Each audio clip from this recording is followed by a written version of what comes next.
Welcome back. ಸಚಿವ ಪ್ರಿಯಾಂಕ್ ಕುರ್ಚಿಗೆ ಬಂತ ಕಂಟಕ ಅನ್ನೋದು ಪ್ರಶ್ನೆ ಆಗ್ತಾ ಇದೆ. ಜೂನಿಯರ್ ಖರ್ಗೆ ವಿರುದ್ಧ ಬಂಡೆದ್ದಿದೆ ಬಿಜೆಪಿ. ರಾಜ್ಯದಾದ್ಯಂತ ಪ್ರಬಲ ಹೋರಾಟಕ್ಕೆ ರಣತಂತ್ರ ಆಗಿದೆಯಂತೆ ಕೇಸರಿ ಪಾಳೆಯದಿಂದ.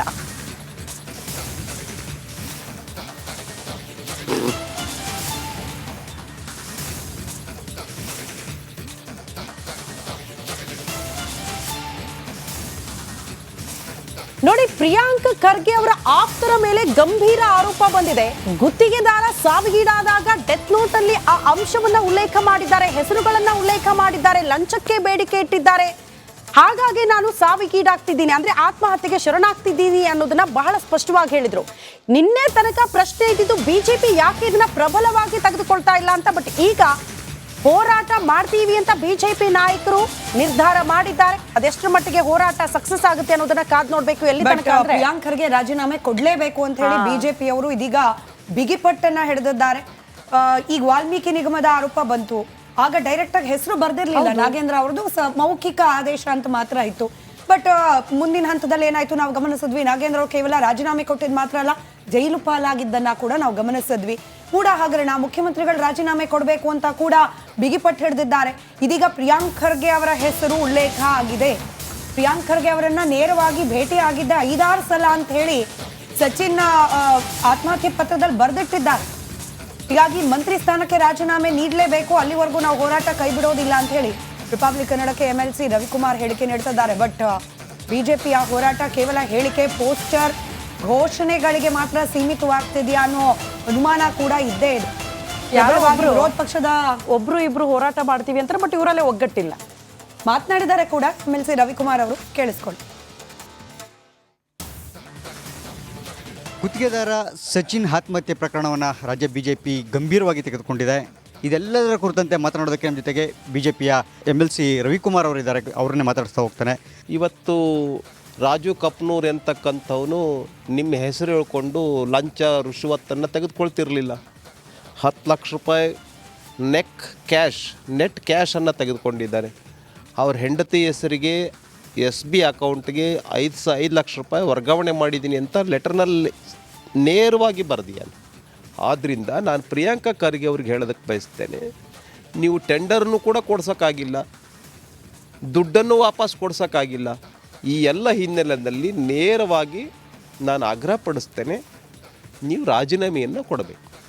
ಹೇಗೆ ಈಶ್ವರಪ್ಪನ ರಾಜೀನಾಮೆಯನ್ನು ಪಡೆದಿದ್ರಿ ನೀವು ವಿರೋಧ ಪಕ್ಷದಲ್ಲಿದ್ದಾಗ, ಸಿದ್ದರಾಮಯ್ಯವರು ವಿಪಕ್ಷ ನಾಯಕರಾಗಿದ್ದಾಗ, ಇವತ್ತು ರಾಜೀನಾಮೆಯನ್ನು ನೀವು ಕೊಡಬೇಕು. ಆ ನೈತಿಕತೆಯನ್ನು ನೀವು ಸ್ವಲ್ಪನಾದ್ರು ಇಟ್ಕೊಳ್ಬೇಕು. ಇಲ್ಲ ಅಂತ ಇದ್ದರೆ ಭಾರತೀಯ ಜನತಾ ಪಾರ್ಟಿ ವತಿಯಿಂದ ಪ್ರಿಯಾಂಕ ಖರ್ಗೆ ಅವರು ರಾಜೀನಾಮೆ ಕೊಡೋವರೆಗೂ ನಾವು ಹೋರಾಟವನ್ನು ನಿಲ್ಲಿಸೋದಿಲ್ಲ, ಹೋರಾಟವನ್ನು ಮಾಡ್ತೇವೆ. ಮೊದಲನೇ ಹಂತದಲ್ಲಿ ನಾಳೆ ನಾವು ನಮ್ಮ ರಾಜ್ಯಾಧ್ಯಕ್ಷರಾಗಿರ್ತಕ್ಕಂಥ ಶ್ರೀಯುತ ವಿಜೇಂದ್ರ ಅವರು ನೇತೃತ್ವದಲ್ಲಿ ಇವತ್ತು ಛಲವಾದಿ ನಾರಾಯಣ ಸ್ವಾಮಿಯವರು, ನಾನು, ನಮ್ಮ ಬೀದರ್ನ ಎಲ್ಲ ಶಾಸಕರು, ಗುಲ್ಬರ್ಗಾದ ನಮ್ಮ ಶಾಸಕರು ಬಸವರಾಜ್ ಮತ್ತಿಮೋಡವರು, ನಮ್ಮ ಶಿವರಾಜ್ ಅವರು, ಚಂದು ಪಾಟೀಲ್, ಸೋಮನಾಥ್ ಪಾಟೀಲ್ ಎಲ್ಲರೂ ಕೂಡ ನಾವು ನಾಳೆ ಇವತ್ತಿಲ್ಲಿಂದ ಹೊರಟು ಭೇಟಿ ಆಗ್ತೇವೆ.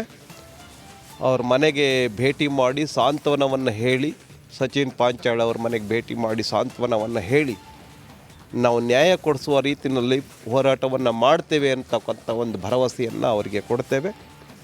ರಾಜೀನಾಮೆ ಕೊಡೋವರೆಗೂ ನಮ್ಮ ಹೋರಾಟವನ್ನು ನಾವು ನಿಲ್ಲಿಸೋದಿಲ್ಲ. ಮತ್ತೊಮ್ಮೆ ಆಗ್ರಹಪಡಿಸ್ತೇನೆ, ನ್ಯಾಯಾಂಗ ತನಿಖೆಯ ವರದಿ ಬರೋವರೆಗೂ ಪ್ರಿಯಾಂಕ ಖರ್ಗೆ ಅವರು ರಾಜೀನಾಮೆಯನ್ನು ಕೊಡಬೇಕು ಅಂತೇಳಿ ಈ ಸಂದರ್ಭದಲ್ಲಿ ಆಗ್ರಹಪಡಿಸ್ತೇವೆ. Thank you sir. ಇದಿಷ್ಟು ಕೂಡ MLC ರವಿಕುಮಾರ್ ಅವರ ಮತ್ತು ಅವ್ರು ಹೇಳುವಂತೆ ಒಂದು ತನಿಖೆ, ಅದರಲ್ಲಿ ಪ್ರಮುಖ ನ್ಯಾಯಾಂಗ ತನಿಖೆಯಲ್ಲೇ ಆಗಬೇಕು ಅಂತಕ್ಕಂಥದ್ದು ಒಂದು ಆಗ್ರಹ. ಜೊತೆಗೆ ಮೃತರ ಕುಟುಂಬಕ್ಕೂ ಕೂಡ ಪರಿಹಾರವನ್ನು ಕೂಡ ಕೊಡುವಂಥದ್ದು ಆಗಬೇಕು ಅಂತಕ್ಕಂಥ ಮಾತನ್ನು ಹೇಳಿದ್ದಾರೆ. ಕ್ಯಾಮ್ರಾ ಪರ್ಸನ್ ಮಂಜುನಾಥ್ ಜೊತೆ ಸುರೇಶ್, ರಿಪಬ್ಲಿಕ್ ಕನ್ನಡ, ಬೆಂಗಳೂರು.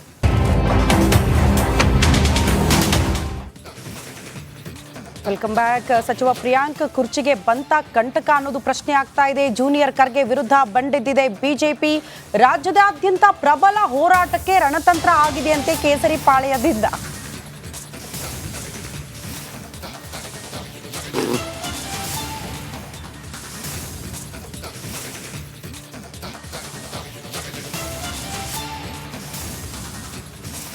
ನೋಡಿ, ಪ್ರಿಯಾಂಕ್ ಖರ್ಗೆ ಅವರ ಆಪ್ತರ ಮೇಲೆ ಗಂಭೀರ ಆರೋಪ ಬಂದಿದೆ. ಗುತ್ತಿಗೆದಾರ ಸಾವಿಗೀಡಾದಾಗ ಡೆತ್ ನೋಟ್ ಅಲ್ಲಿ ಆ ಅಂಶವನ್ನ ಉಲ್ಲೇಖ ಮಾಡಿದ್ದಾರೆ, ಹೆಸರುಗಳನ್ನ ಉಲ್ಲೇಖ ಮಾಡಿದ್ದಾರೆ, ಲಂಚಕ್ಕೆ ಬೇಡಿಕೆ ಇಟ್ಟಿದ್ದಾರೆ. ಹಾಗಾಗಿ ನಾನು ಸಾವಿಗೀಡಾಗ್ತಿದ್ದೀನಿ ಅಂದ್ರೆ ಆತ್ಮಹತ್ಯೆಗೆ ಶರಣಾಗ್ತಿದ್ದೀನಿ ಅನ್ನೋದನ್ನ ಬಹಳ ಸ್ಪಷ್ಟವಾಗಿ ಹೇಳಿದ್ರು.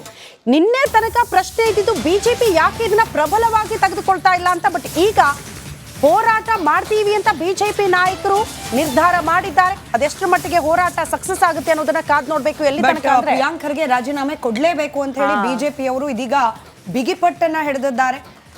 ಈಗ ವಾಲ್ಮೀಕಿ ನಿಗಮದ ಆರೋಪ ಬಂತು, ಆಗ ಡೈರೆಕ್ಟ್ ಆಗಿ ಹೆಸರು ಬರ್ದಿರ್ಲಿಲ್ಲ ನಾಗೇಂದ್ರ ಅವ್ರದ್ದು, ಮೌಖಿಕ ಆದೇಶ ಅಂತ ಮಾತ್ರ ಇತ್ತು. ಬಟ್ ಮುಂದಿನ ಹಂತದಲ್ಲಿ ಏನಾಯ್ತು ನಾವು ಗಮನಿಸಿದ್ವಿ. ನಾಗೇಂದ್ರ ಅವರು ಕೇವಲ ರಾಜೀನಾಮೆ ಕೊಟ್ಟಿದ್ ಮಾತ್ರ ಅಲ್ಲ, ಜೈಲು ಪಾಲಾಗಿದ್ದನ್ನ ಕೂಡ ನಾವು ಗಮನಿಸಿದ್ವಿ. ಕೂಡ ಹಗರಣ, ಮುಖ್ಯಮಂತ್ರಿಗಳು ರಾಜೀನಾಮೆ ಕೊಡಬೇಕು ಅಂತ ಕೂಡ ಬಿಗಿಪಟ್ಟು ಹಿಡಿದಿದ್ದಾರೆ. ಇದೀಗ ಪ್ರಿಯಾಂಕ್ ಖರ್ಗೆ ಅವರ ಹೆಸರು ಉಲ್ಲೇಖ ಆಗಿದೆ. ಪ್ರಿಯಾಂಕ್ ಖರ್ಗೆ ಅವರನ್ನ ನೇರವಾಗಿ ಭೇಟಿ ಆಗಿದ್ದ 5-6 ಸಲ ಅಂತ ಹೇಳಿ ಸಚಿನ್ ಆತ್ಮಹತ್ಯೆ ಪತ್ರದಲ್ಲಿ ಬರೆದಿಟ್ಟಿದ್ದಾರೆ. ಹೀಗಾಗಿ ಮಂತ್ರಿ ಸ್ಥಾನಕ್ಕೆ ರಾಜೀನಾಮೆ ನೀಡಲೇಬೇಕು, ಅಲ್ಲಿವರೆಗೂ ನಾವು ಹೋರಾಟ ಕೈ ಬಿಡೋದಿಲ್ಲ ಅಂತ ಹೇಳಿ ರಿಪಬ್ಲಿಕ್ ಕನ್ನಡಕ್ಕೆ MLC ರವಿಕುಮಾರ್ ಹೇಳಿಕೆ ನೀಡ್ತಿದ್ದಾರೆ. ಬಟ್ ಬಿಜೆಪಿಯ ಹೋರಾಟ ಕೇವಲ ಹೇಳಿಕೆ, ಪೋಸ್ಟರ್, ಘೋಷಣೆಗಳಿಗೆ ಮಾತ್ರ ಸೀಮಿತವಾಗ್ತಿದೆಯಾ ಅನ್ನೋ ಅನುಮಾನ ಕೂಡ ಇದ್ದೇ ಇದೆ. ವಿರೋಧ ಪಕ್ಷದ ಒಬ್ರು ಇಬ್ರು ಹೋರಾಟ ಮಾಡ್ತೀವಿ ಅಂತ, ಬಟ್ ಇವರಲ್ಲೇ ಒಗ್ಗಟ್ಟಿಲ್ಲ. ಮಾತನಾಡಿದ್ದಾರೆ ಕೂಡ MLC ರವಿಕುಮಾರ್ ಅವರು, ಕೇಳಿಸ್ಕೊಳ್ಳಿ. ಗುತ್ತಿಗೆದಾರ ಸಚಿನ್ ಆತ್ಮಹತ್ಯೆ ಪ್ರಕರಣವನ್ನು ರಾಜ್ಯ ಬಿಜೆಪಿ ಗಂಭೀರವಾಗಿ ತೆಗೆದುಕೊಂಡಿದೆ. ಇದೆಲ್ಲದರ ಕುರಿತಂತೆ ಮಾತನಾಡೋದಕ್ಕೆ ನಮ್ಮ ಜೊತೆಗೆ ಬಿಜೆಪಿಯ MLC ರವಿಕುಮಾರ್ ಅವರಿದ್ದಾರೆ. ಅವರನ್ನೇ ಮಾತಾಡಿಸ್ತಾ ಹೋಗ್ತಾನೆ. ಇವತ್ತು ರಾಜು ಕಪ್ನೂರ್ ಎಂತಕ್ಕಂಥವನು ನಿಮ್ಮ ಹೆಸರು ಹೇಳ್ಕೊಂಡು ಲಂಚ ರುಷುವತ್ತನ್ನು ತೆಗೆದುಕೊಳ್ತಿರಲಿಲ್ಲ. 10 ಲಕ್ಷ ರೂಪಾಯಿ ನೆಟ್ ಕ್ಯಾಶನ್ನು ತೆಗೆದುಕೊಂಡಿದ್ದಾರೆ. ಅವ್ರ ಹೆಂಡತಿ ಹೆಸರಿಗೆ SB ಅಕೌಂಟ್ಗೆ 5 ಲಕ್ಷ ರೂಪಾಯಿ ವರ್ಗಾವಣೆ ಮಾಡಿದ್ದೀನಿ ಅಂತ ಲೆಟರ್ನಲ್ಲಿ ನೇರವಾಗಿ ಬರೆದಿಯಾನೆ. ಆದ್ದರಿಂದ ನಾನು ಪ್ರಿಯಾಂಕ ಖರ್ಗೆ ಅವ್ರಿಗೆ ಹೇಳೋದಕ್ಕೆ ಬಯಸ್ತೇನೆ, ನೀವು ಟೆಂಡರ್ನು ಕೂಡ ಕೊಡ್ಸೋಕ್ಕಾಗಿಲ್ಲ, ದುಡ್ಡನ್ನು ವಾಪಸ್ ಕೊಡ್ಸೋಕ್ಕಾಗಿಲ್ಲ. ಈ ಎಲ್ಲ ಹಿನ್ನೆಲೆಯಲ್ಲಿ ನೇರವಾಗಿ ನಾನು ಆಗ್ರಹಪಡಿಸ್ತೇನೆ, ನೀವು ರಾಜೀನಾಮೆಯನ್ನು ಕೊಡಬೇಕು. ಹೇಗೆ ಈಶ್ವರಪ್ಪನ ರಾಜೀನಾಮೆಯನ್ನು ಪಡೆದಿದ್ರಿ ನೀವು ವಿರೋಧ ಪಕ್ಷದಲ್ಲಿದ್ದಾಗ, ಸಿದ್ದರಾಮಯ್ಯವರು ವಿಪಕ್ಷ ನಾಯಕರಾಗಿದ್ದಾಗ, ಇವತ್ತು ರಾಜೀನಾಮೆಯನ್ನು ನೀವು ಕೊಡಬೇಕು. ಆ ನೈತಿಕತೆಯನ್ನು ನೀವು ಸ್ವಲ್ಪನಾದ್ರು ಇಟ್ಕೊಳ್ಬೇಕು. ಇಲ್ಲ ಅಂತ ಇದ್ದರೆ ಭಾರತೀಯ ಜನತಾ ಪಾರ್ಟಿ ವತಿಯಿಂದ ಪ್ರಿಯಾಂಕ ಖರ್ಗೆ ಅವರು ರಾಜೀನಾಮೆ ಕೊಡೋವರೆಗೂ ನಾವು ಹೋರಾಟವನ್ನು ನಿಲ್ಲಿಸೋದಿಲ್ಲ, ಹೋರಾಟವನ್ನು ಮಾಡ್ತೇವೆ.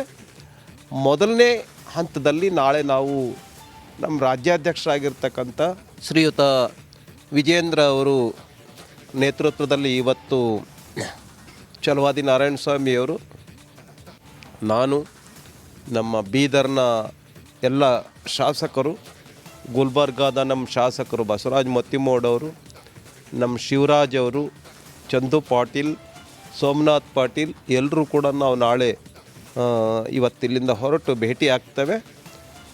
ಅವ್ರ ಮನೆಗೆ ಭೇಟಿ ಮಾಡಿ ಸಾಂತ್ವನವನ್ನು ಹೇಳಿ, ಸಚಿನ್ ಪಾಂಚಾಳ್ ಅವ್ರ ಮನೆಗೆ ಭೇಟಿ ಮಾಡಿ ಸಾಂತ್ವನವನ್ನು ಹೇಳಿ ನಾವು ನ್ಯಾಯ ಕೊಡಿಸುವ ರೀತಿಯಲ್ಲಿ ಹೋರಾಟವನ್ನು ಮಾಡ್ತೇವೆ ಅಂತಕ್ಕಂಥ ಒಂದು ಭರವಸೆಯನ್ನು ಅವರಿಗೆ ಕೊಡ್ತೇವೆ.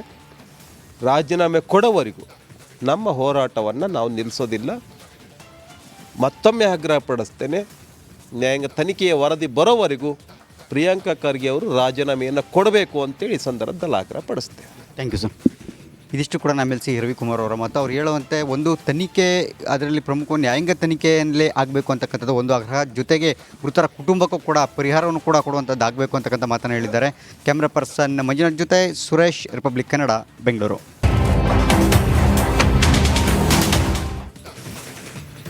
Welcome back. ಸಚಿವ ಪ್ರಿಯಾಂಕ್ ಕುರ್ಚಿಗೆ ಬಂತ ಕಂಟಕ ಅನ್ನೋದು ಪ್ರಶ್ನೆ ಆಗ್ತಾ ಇದೆ. ಜೂನಿಯರ್ ಖರ್ಗೆ ವಿರುದ್ಧ ಬಂಡೆದ್ದಿದೆ ಬಿಜೆಪಿ. ರಾಜ್ಯದಾದ್ಯಂತ ಪ್ರಬಲ ಹೋರಾಟಕ್ಕೆ ರಣತಂತ್ರ ಆಗಿದೆಯಂತೆ ಕೇಸರಿ ಪಾಳೆಯದಿಂದ.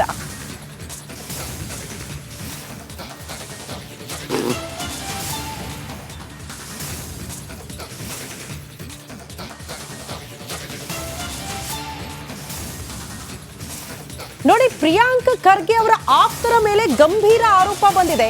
ಗುತ್ತಿಗೆದಾರ ಸಾವಿಗೀಡಾದಾಗ ಡೆತ್ ನೋಟ್ ಅಲ್ಲಿ ಆ ಅಂಶವನ್ನ ಉಲ್ಲೇಖ ಮಾಡಿದ್ದಾರೆ, ಹೆಸರುಗಳನ್ನ ಉಲ್ಲೇಖ ಮಾಡಿದ್ದಾರೆ, ಲಂಚಕ್ಕೆ ಬೇಡಿಕೆ ಇಟ್ಟಿದ್ದಾರೆ. ಹಾಗಾಗಿ ನಾನು ಸಾವಿಗೀಡಾಗ್ತಿದ್ದೀನಿ ಅಂದ್ರೆ ಆತ್ಮಹತ್ಯೆಗೆ ಶರಣಾಗ್ತಿದ್ದೀನಿ ಅನ್ನೋದನ್ನ ಬಹಳ ಸ್ಪಷ್ಟವಾಗಿ ಹೇಳಿದ್ರು. ನಿನ್ನೆ ತನಕ ಪ್ರಶ್ನೆ ಇದ್ದಿದ್ದು ಬಿಜೆಪಿ ಯಾಕೆ ಇದನ್ನ ಪ್ರಬಲವಾಗಿ ತೆಗೆದುಕೊಳ್ತಾ ಇಲ್ಲ ಅಂತ. ಬಟ್ ಈಗ ಹೋರಾಟ ಮಾಡ್ತೀವಿ ಅಂತ ಬಿಜೆಪಿ ನಾಯಕರು ನಿರ್ಧಾರ ಮಾಡಿದ್ದಾರೆ. ಅದೆಷ್ಟರ ಮಟ್ಟಿಗೆ ಹೋರಾಟ ಸಕ್ಸಸ್ ಆಗುತ್ತೆ ಅನ್ನೋದನ್ನ ಕಾದ್ ನೋಡ್ಬೇಕು. ಎಲ್ಲಿ ತನಕ ಅಂದ್ರೆ ಪ್ರಿಯಾಂಕ್ ಖರ್ಗೆ ರಾಜೀನಾಮೆ ಕೊಡ್ಲೇಬೇಕು ಅಂತ ಹೇಳಿ ಬಿಜೆಪಿ ಅವರು ಇದೀಗ ಬಿಗಿಪಟ್ಟನ್ನ ಹಿಡಿದಿದ್ದಾರೆ. ಈಗ ವಾಲ್ಮೀಕಿ ನಿಗಮದ ಆರೋಪ ಬಂತು, ಆಗ ಡೈರೆಕ್ಟ್ ಆಗಿ ಹೆಸರು ಬರ್ದಿರ್ಲಿಲ್ಲ ನಾಗೇಂದ್ರ ಅವ್ರದ್ದು, ಮೌಖಿಕ ಆದೇಶ ಅಂತ ಮಾತ್ರ ಇತ್ತು. ಬಟ್ ಮುಂದಿನ ಹಂತದಲ್ಲಿ ಏನಾಯ್ತು ನಾವು ಗಮನಿಸಿದ್ವಿ, ನಾಗೇಂದ್ರ ಅವರು ಕೇವಲ ರಾಜೀನಾಮೆ ಕೊಟ್ಟಿದ್ ಮಾತ್ರ ಅಲ್ಲ, ಜೈಲು ಪಾಲಾಗಿದ್ದನ್ನ ಕೂಡ ನಾವು ಗಮನಿಸಿದ್ವಿ. ಕೂಡ ಹಗರಣ, ಮುಖ್ಯಮಂತ್ರಿಗಳು ರಾಜೀನಾಮೆ ಕೊಡಬೇಕು ಅಂತ ಕೂಡ ಬಿಗಿಪಟ್ಟು ಹಿಡಿದಿದ್ದಾರೆ. ಇದೀಗ ಪ್ರಿಯಾಂಕ್ ಖರ್ಗೆ ಅವರ ಹೆಸರು ಉಲ್ಲೇಖ ಆಗಿದೆ. ಪ್ರಿಯಾಂಕ್ ಖರ್ಗೆ ಅವರನ್ನ ನೇರವಾಗಿ ಭೇಟಿ ಆಗಿದ್ದ 5-6 ಸಲ ಅಂತ ಹೇಳಿ ಸಚಿನ್ ಆತ್ಮಹತ್ಯೆ ಪತ್ರದಲ್ಲಿ ಬರೆದಿಟ್ಟಿದ್ದಾರೆ. ಹೀಗಾಗಿ ಮಂತ್ರಿ ಸ್ಥಾನಕ್ಕೆ ರಾಜೀನಾಮೆ ನೀಡಲೇಬೇಕು, ಅಲ್ಲಿವರೆಗೂ ನಾವು ಹೋರಾಟ ಕೈ ಬಿಡೋದಿಲ್ಲ ಅಂತ ಹೇಳಿ ರಿಪಬ್ಲಿಕ್ ಕನ್ನಡಕ್ಕೆ MLC ರವಿಕುಮಾರ್ ಹೇಳಿಕೆ ನೀಡ್ತಿದ್ದಾರೆ. ಬಟ್ ಬಿಜೆಪಿಯ ಹೋರಾಟ ಕೇವಲ ಹೇಳಿಕೆ, ಪೋಸ್ಟರ್, ಘೋಷಣೆಗಳಿಗೆ ಮಾತ್ರ ಸೀಮಿತವಾಗ್ತಿದೆಯಾ ಅನ್ನೋ ಅನುಮಾನ ಕೂಡ ಇದ್ದೇ ಇದೆ. ವಿರೋಧ ಪಕ್ಷದ ಒಬ್ರು ಇಬ್ರು ಹೋರಾಟ ಮಾಡ್ತೀವಿ ಅಂತಾರೆ, ಬಟ್ ಇವರಲ್ಲೇ ಒಗ್ಗಟ್ಟಿಲ್ಲ. ಮಾತನಾಡಿದ್ದಾರೆ ಕೂಡ MLC ರವಿಕುಮಾರ್ ಅವರು, ಕೇಳಿಸ್ಕೊಳ್ಳಿ. ಗುತ್ತಿಗೆದಾರ ಸಚಿನ್ ಆತ್ಮಹತ್ಯೆ ಪ್ರಕರಣವನ್ನು ರಾಜ್ಯ ಬಿಜೆಪಿ ಗಂಭೀರವಾಗಿ ತೆಗೆದುಕೊಂಡಿದೆ. ಇದೆಲ್ಲದರ ಕುರಿತಂತೆ ಮಾತನಾಡೋದಕ್ಕೆ ನಮ್ಮ ಜೊತೆಗೆ ಬಿಜೆಪಿಯ MLC ರವಿಕುಮಾರ್ ಅವರಿದ್ದಾರೆ, ಅವರನ್ನೇ ಮಾತಾಡಿಸ್ತಾ ಹೋಗ್ತಾನೆ. ಇವತ್ತು ರಾಜು ಕಪ್ನೂರ್ ಎಂತಕ್ಕಂಥವನು ನಿಮ್ಮ ಹೆಸರು ಹೇಳ್ಕೊಂಡು ಲಂಚ ರುಶ್ವತ್ತನ್ನು ತೆಗೆದುಕೊಳ್ತಿರಲಿಲ್ಲ. 10 ಲಕ್ಷ ರೂಪಾಯಿ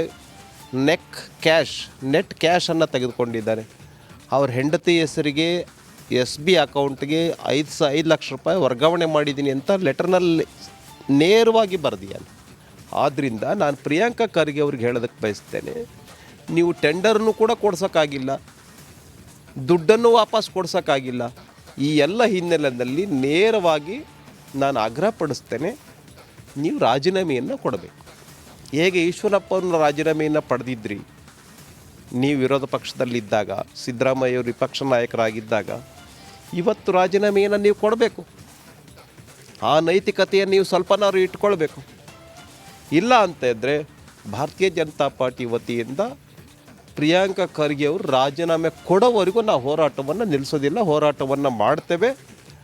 ಮೊದಲನೇ ಹಂತದಲ್ಲಿ ನಾಳೆ ನಾವು ನಮ್ಮ ರಾಜ್ಯಾಧ್ಯಕ್ಷರಾಗಿರ್ತಕ್ಕಂಥ ಶ್ರೀಯುತ ವಿಜೇಂದ್ರ ಅವರು ನೇತೃತ್ವದಲ್ಲಿ ಇವತ್ತು ಛಲವಾದಿ ನಾರಾಯಣ ಸ್ವಾಮಿಯವರು, ನಾನು, ನಮ್ಮ ಬೀದರ್ನ ಎಲ್ಲ ಶಾಸಕರು, ಗುಲ್ಬರ್ಗಾದ ನಮ್ಮ ಶಾಸಕರು ಬಸವರಾಜ್ ಮತ್ತಿಮೋಡವರು, ನಮ್ಮ ಶಿವರಾಜ್ ಅವರು, ಚಂದು ಪಾಟೀಲ್, ಸೋಮನಾಥ್ ಪಾಟೀಲ್ ಎಲ್ಲರೂ ಕೂಡ ನಾವು ನಾಳೆ ಇವತ್ತಿಲ್ಲಿಂದ ಹೊರಟು ಭೇಟಿ ಆಗ್ತೇವೆ. ಅವ್ರ ಮನೆಗೆ ಭೇಟಿ ಮಾಡಿ ಸಾಂತ್ವನವನ್ನು ಹೇಳಿ, ಸಚಿನ್ ಪಾಂಚಾಳ್ ಅವ್ರ ಮನೆಗೆ ಭೇಟಿ ಮಾಡಿ ಸಾಂತ್ವನವನ್ನು ಹೇಳಿ ನಾವು ನ್ಯಾಯ ಕೊಡಿಸುವ ರೀತಿಯಲ್ಲಿ ಹೋರಾಟವನ್ನು ಮಾಡ್ತೇವೆ ಅಂತಕ್ಕಂಥ ಒಂದು ಭರವಸೆಯನ್ನು ಅವರಿಗೆ ಕೊಡ್ತೇವೆ. ರಾಜೀನಾಮೆ ಕೊಡೋವರೆಗೂ ನಮ್ಮ ಹೋರಾಟವನ್ನು ನಾವು ನಿಲ್ಲಿಸೋದಿಲ್ಲ. ಮತ್ತೊಮ್ಮೆ ಆಗ್ರಹಪಡಿಸ್ತೇನೆ, ನ್ಯಾಯಾಂಗ ತನಿಖೆಯ ವರದಿ ಬರೋವರೆಗೂ ಪ್ರಿಯಾಂಕಾ ಖರ್ಗೆ ಅವರು ರಾಜೀನಾಮೆಯನ್ನು ಕೊಡಬೇಕು ಅಂತೇಳಿ ಈ ಸಂದರ್ಭದಲ್ಲಿ ಆಗ್ರಹಪಡಿಸ್ತೇನೆ. Thank you sir. ಇದಿಷ್ಟು ಕೂಡ ನಮ್ಮ MLC ರವಿ